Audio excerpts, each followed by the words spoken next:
Hello' everyone, আপোনালোকৰ সকলোকে মোৰ নতুন ভিডিঅ'টিলৈ স্বাগতম জনাইছোঁ। মই ৰাতিপুৱা ফুৰিবলৈ গৈছিলোঁ মৰ্ণিং ৱাকৰ পৰা আহি আকৌ চোতালত আকৌ খোজকাঢ়িলোঁ অলপ। খোজকাঢ়ি অৱস্থাতে মই অলপ আপোনালোকক দেখুৱাই দিছোঁ। ৰাতিপুৱা পোৱালি আৰু মানুহজন ওলাই গ'ল। এতিয়া পাকঘৰৰ পৰা আৰম্ভ কৰিছোঁ আৰু আপোনালোকক দেখুৱাইছোঁ দেই কি কাটিবলৈ লৈ আছোঁ মই। এয়া চাওক, গাজ টেঙা সৰু তিনিটা আনিছিলে মানুহজনে। এটা কাটি পেলাই লগে কাটি পেলাই দালিৰ লগতে বনাম আৰু মই এইটো দালিৰ লগতে বনাই খাম আৰু কিছুমানে খাৰ দিও খায়। লগে তেনেকুৱা মানে তাজা কাটি পেলাই খাৰত দি পেলাই খায়। মই কিন্তু তেনেকুৱা খাই পোৱা নাই, আমি দালিৰ লগতে খাওঁ তেনেকুৱা। আৰু কিছুমানে বোলে বাকলিটো নেপেলাই তেনেকুৱা ৰ'দত দি পেলাই শুকাই পেলাই পিছত মৌ মৰা ধূপ মানে তেনেকুৱা বনাব পাৰে বোলে। মই শুনিছোঁ আৰু তেনেকুৱা ট্ৰাই কৰি চোৱা নাই আৰু অকণমানিকা যিহেতু এতিয়া মই মিহিকৈ কুটি আছোঁ। এয়া মিহিকৈ কুটিলে ভাল আৰু খাই ভাল লাগিব। আৰু ইফালে গা পা ধুই আহিয়ে আকৌ মই সোমালোঁ। এতিয়া গা পা ধুই আহিলোঁ, আহিয়ে মানে আকৌ ইফালে এটা চকাত দালি বহালোঁ আৰু এটা জেগাত পানী গৰম বহাই দিছোঁ। আৰু এতিয়া ইয়াতে ঢালি দিলোঁ চব গাজ টেঙা, যিহেতু মই সৰুকৈ কুটিছিলোঁ। অলপ বইল হ'ব দিম, তাৰপিছত পানীটো পেলাই দিম আৰু অলপ বইল হোৱাৰ পিছত এয়া হৈ গৈছে। এতিয়া পানীটো মই পিছত টুকি দিম আৰু মোৰ মানে চাইনাছৰ প্ৰব্লেম আছে যে, সেইকাৰণে পানী চুই থাকিব নোৱাৰোঁ। ৰাতিপুৱাৰ পৰা চুই আছোঁ যিহেতু আজি একে পুৰা চৰ্দি লাগি আছে, এতিয়া থাকিব পৰা নাই। দিনত একো নাই, কিন্তু ৰাতি বেছিকৈ মানে অসুবিধা হয় আৰু একে নাকটো বন্ধ হৈ যায়গৈ চাইনাছৰ প্ৰব্লেম কাৰণে। বহুত অশান্তি হয়। আৰু এইফালে হৈ গৈছে চব পানীত পৰা উলিয়াই আছোঁ মই। এনেকুৱা অলপ বইল কৰি পানী পেলাই দিলে মানে তিতা ভাৱটো নাইকিয়া হয় আৰু সেইকাৰণে বইল কৰি দিছোঁ।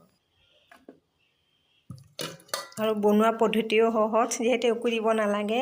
তেলৰ লগত তেজপাত আৰু আপোনাৰ শুকান জলকীয়া আৰু পাঁচফোৰণ তেনেকুৱা দিলেই হ'ল অলপ।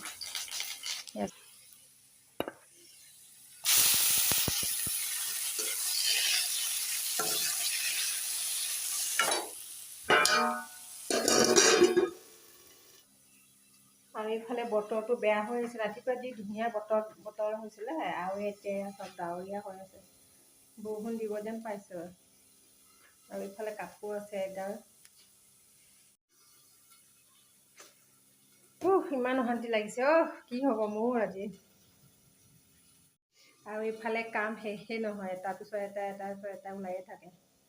কিন্তু যিমানেই গোটেই দিনটো কৰি থাকিলেও কিন্তু মাইকী মানুহৰ কামেই ধৰিব নোৱাৰে হয়। হিচাপ নাই, কিন্তু কামটোও বিচাৰি নাপাওঁ আমি। কাম কৰাৰ পিছত ক'ত গায়ব হৈ যায় কামবিলাক। যিমান কৰিব সিমানে মানে হেৰাই গৈ থাকে আৰু কামবোৰ। কিন্তু কিছুমান মতা মানুহ তেনেকুৱা আছে, ভাত বনোৱাহে তোমাৰ ঘৰত গোটেই দিনটো কি কৰে, একো কাম নাই, আমুক তামুক। কিন্তু আমিহে জানো।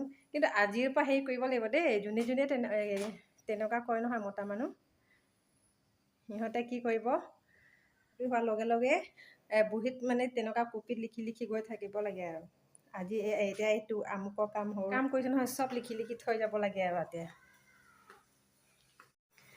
ঘৰত গোটেই দিনটো কৰি থাকিলেও কামৰ হিচাপ নাই যে, সেইকাৰণে আমি নিজে কৰিব লাগিব। এতিয়া কামটো মানে হিচাপ কৰি পেলাই কপিত লিখি দিব লাগে আৰু ইফালে উঠনি বইল কৰা দালিটো মই ঢালি দিলোঁ ইয়াতে ভাজিত। সেয়া চব অলপ সময়ৰ কাৰণে থৈ দিম, তাৰপিছত বেছি থুপীয়া নকৰোঁ, যিহেতু অলপ ঝোল হ'ব লাগিব, তেতিয়াহে খাই ভাল লাগিব হয়। এতিয়া খাইছে চাগে, আৰু যোনে খোৱা নাই ট্ৰাই কৰি চাবচোন। থুপীয়া হৈ আছে, হৈ গ'ল, তেনেহ'লে বেছি থুপীয়া হৈ যাব।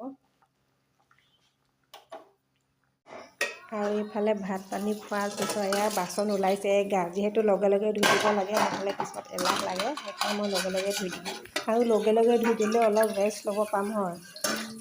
আৰু এইফালে একদম গাটো বেয়া লাগিছে, একদম মোৰ মাতটো মানে ভাঙি গৈছে। বাচনকেইটা ধুলোঁ, সঁচাকৈ গাটো ইমান বেয়া লাগিছে আজি।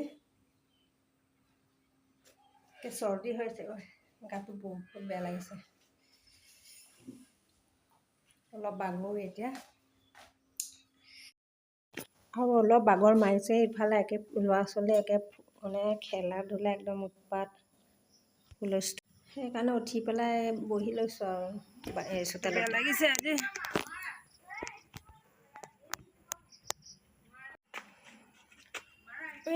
সেই তোমালোকে বৰ মাহতে টাব চাব ভাঙি পেলাইছে ন? এই টাব সোপা ভাঙি পেলাইছে, পোৱালিকেইটা খেলি বৰ পেলাই। তেন্তে আজিলৈ ইমানতে। মোৰ যিহেতু গাটো বেয়া লাগি আছে, ইমানে সামৰণি মাৰি লয় দেই। শুভৰাত্ৰি।